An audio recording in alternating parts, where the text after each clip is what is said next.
Saan po ang location ng nabid niyong bahay? Sabi ni Madam Ana. Madam, ito po ay sa Cavite, Naik. At ito pong nakikita niyong gate na yan po yung gate ng subdivision na tinitirhan namin. And ngayon po, pupunta po tayo sa palengke na pinakamalapit na palengke dito sa amin. And tignan niyo po yung time ha, kung gaano siya kalayo. Hindi ko po kasi ikakat yung video. Tuloy-tuloy lang po yan hanggang sa makarating tayo sa palengke.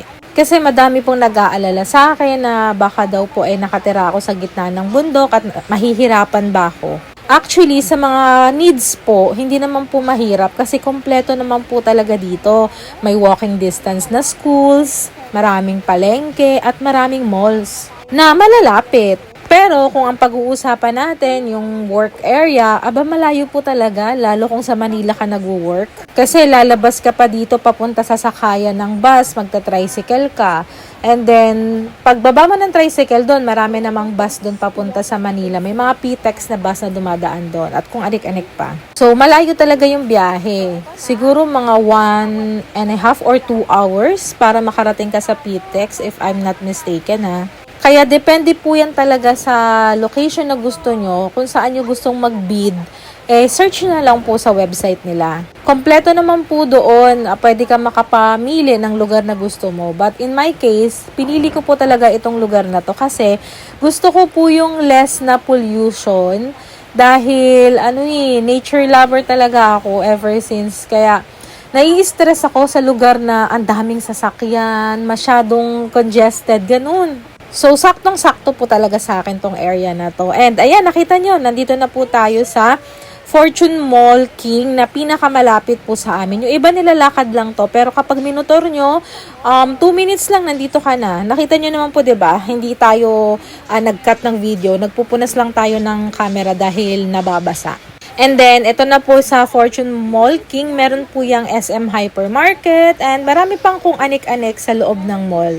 Alam nyo na yan, gets nyo na po yan. Sa harap naman po netong SM Hypermarket, nandito naman po yung palengke. Ayan, sharan! Ang laki po ng palengke dito. And may groceries din at kung anik-anik pa. So tara, ikutin natin yan. So habang iniikot ko tong palengke, sagot tayo ng mga basic question sa Pag-ibig for Close House.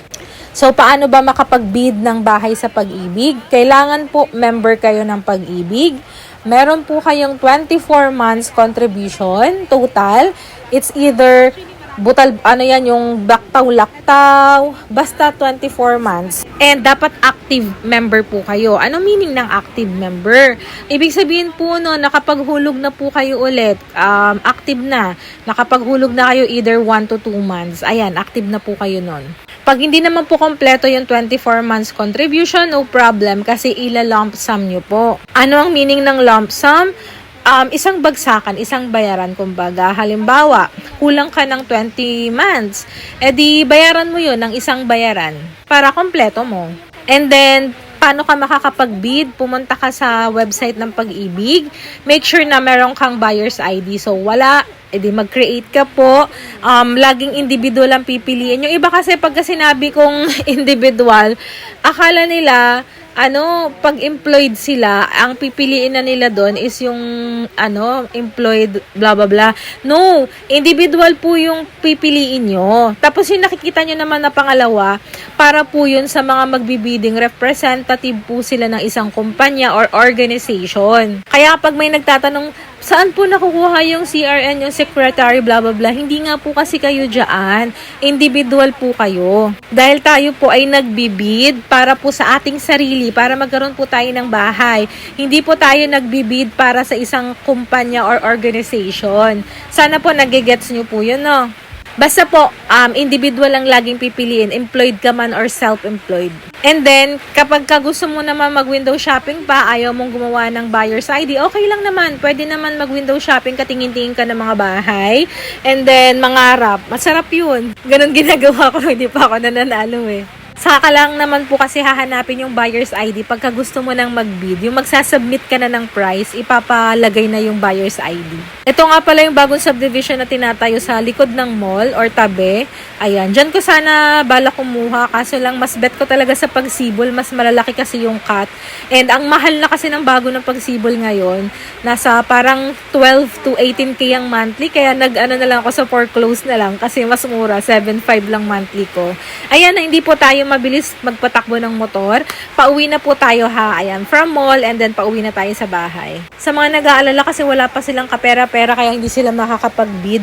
Wala pa naman po kayong ilalabas na pera sa pagbibid. Saka lang po kayong maglalabas ng pera once na nanalo kayo. Pag nanalo na kayo, mag-i-email yan sa inyo. Bibigyan kayo ng 5 business days na pumunta sa branch para i-reserve ng 1K. Yun na ngayon, maglalabas kayo ng 1K to reserve the property. Tapos, bibigyan kayo ng 1 month para i-gather lahat ng requirements. And then, pagpasa nyo ng requirements, dun kayo ngayon magbabayad ng almost 7,000 plus. Depende siguro sa laki ng property ha. Insurance kasi yon, processing fee, and blah blah blah. Basta less than 8K siya. And then, kapag na-approve na kayo, contract signing na, saka kayo babalik doon para magbayad ng 500 pesos para dun sa notary ng contract signing. So, total less than 10K lang talaga lahat ng nagastos ko kung walang mga mistakes. Pwede naman po kayong mamili ng bahay. Iba't ibang places meron po ako nakita doon. Merong sa Bulacan, sa Laguna, sa Cebu. Bahala na po kayo mag-search kasi pwede naman po doon ilagay yung area na gusto nyo kung saan nyo gustong makabid ng bahay. Payo ko lang, huwag kayong magbibid ng bahay na hindi nyo nabibisit. Visit nyo muna. Nakalagay naman yung address doon ng bahay na foreclose para mabisit nyo, makita nyo. Kasi minsan nakalagay unoccupied pero meron na palang squat o diba, hindi nyo alam yun. Basta na lang kayo bid dahil nakalagay unoccupied. Kaya make sure i-visit nyo para hindi kayo magsisi sa huli. Hanggang 5 bidding po ang pwede. Halimbawa, 5 beses na kayo nanalo tas wala pa rin kayong kinukuha. Doon na kayo mababan.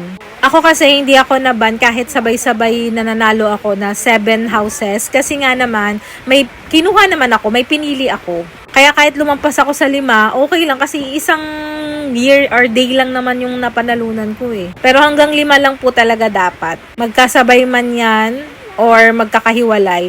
Basta may kukuhanin ka, walang problema. So, eto na. Nandito na ako sa bahay. Sharan! Hindi pa naman siya masyadong maayos pero okay na to basta may sarili. Inutang ko lang pala to kasi wala akong pang cash.